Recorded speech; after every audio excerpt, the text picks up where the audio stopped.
Now, democracynow.org, The War and Peace Report. I'm Amy Goodman. House Speaker John Boehner's ruled out a vote on immigration reform before the end of the year and possibly until the next Congress. On Wednesday, Boehner said he won't allow talks with the Senate on a measure offering undocumented immigrants a path to citizenship.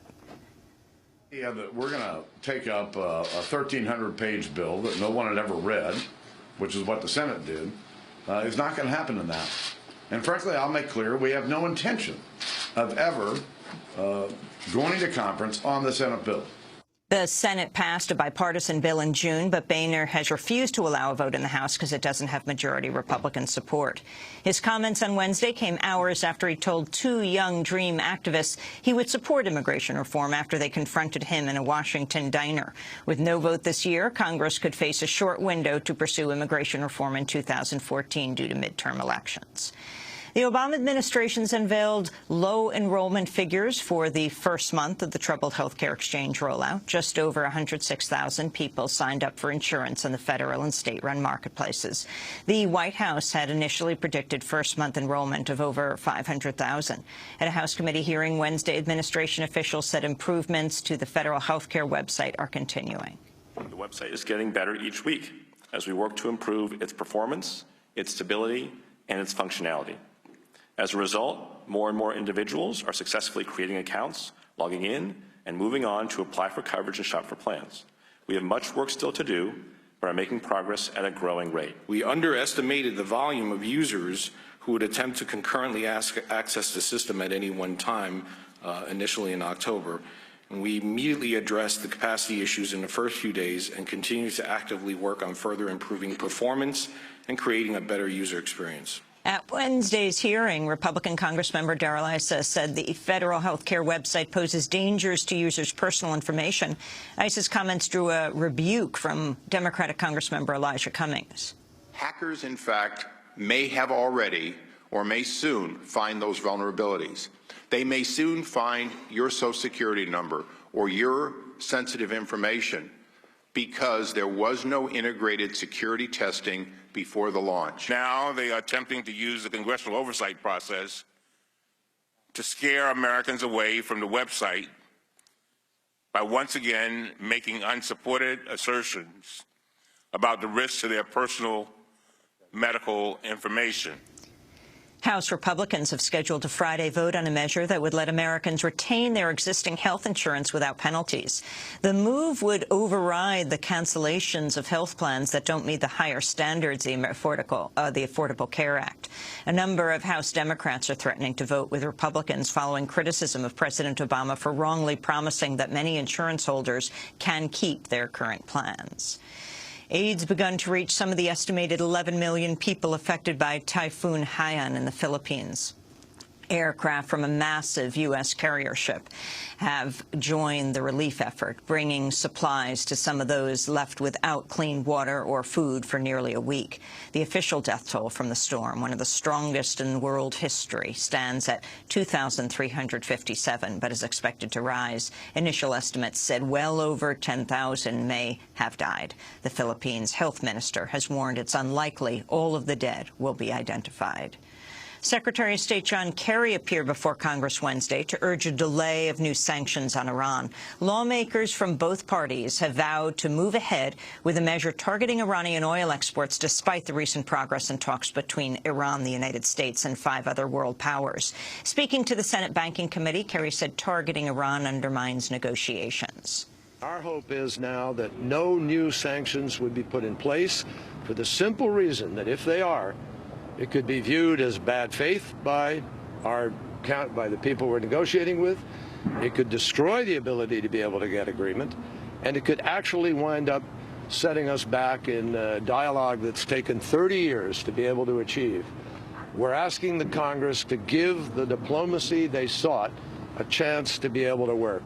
The Iran nuclear talks are due to resume in Geneva next week. As Kerry spoke, the Israeli government continued to lobby against what it called a bad deal with Iran. Israel says the West is preparing to ease up to 40% of the sanctions, saving Iran up to $20 billion.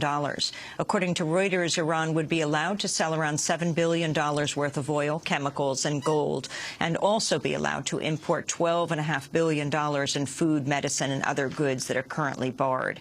Speaking to the Israeli parliament, Prime Minister Benjamin Netanyahu threatened the possibility of military attack if the Iran deal goes through, saying, quote, "I would go so far as to say that a bad deal could lead to the second undesired option."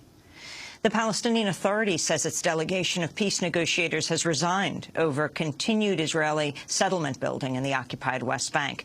U.S. brokered talks resumed this year after a 3-year lull, but Israel's continued to expand West Bank settlement homes, recently announcing plans for some 24,000 new units. Yuval Steinitz, the Israeli Minister for Strategic Affairs, said his government has never hid its intention to keep building on Palestinian land. Prime Minister Netanyahu made it very clear that we are going to release some prisoners, but there is no freeze in the settlements. He said, it's not just theoretically. We will build in the settlements during the negotiation.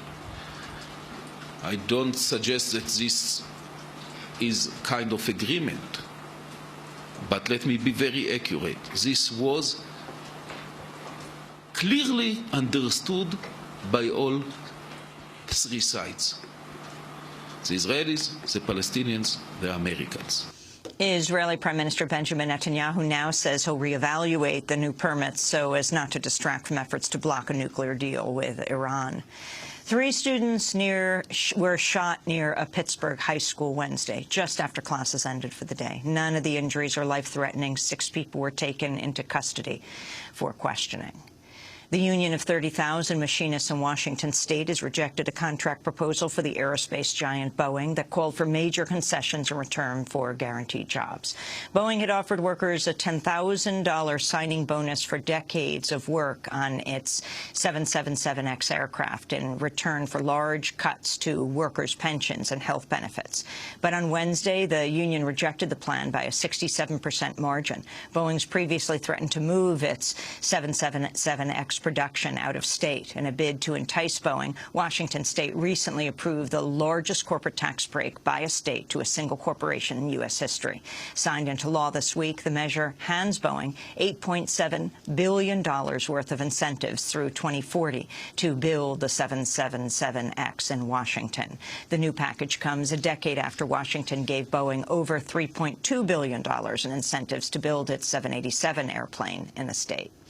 In Colombia, a Nestle worker has been shot dead after his union received death threats from a right-wing paramilitary group. Oscar Lopez was shot 4 times at a local bar by unknown gunmen over the weekend. He and other union workers had been on a strike from a Nestle factory as part of a struggle for union organizing rights. Colombia is one of the most dangerous countries in the world for union members. A recent report by a pair of U.S. lawmakers found 22 unionists were murdered for their organizing last year alone. And a new study from the American Civil Liberties Union has found over 3,200 people nationwide are serving life terms without parole for nonviolent offenses. Of those prisoners, 80% are behind bars for drug-related convictions. 65% are African-American, 18% are white, 16% are Latino, evidence of what the ACLU calls extreme racial disparities. The crimes that led to life sentences include stealing gas from a truck, shoplifting, possessing a crack pipe, facilitating a $10 sale of marijuana, and attempting to cash a stolen check. 63% are in federal prisons, and most were sentenced under mandatory minimum laws. The ACLU says keeping nonviolent offenders behind bars for life is costing taxpayers an additional $1.8 billion. The ACLU says, quote, "In a humane society, we can hold people accountable for drug and property crimes without throwing away the key."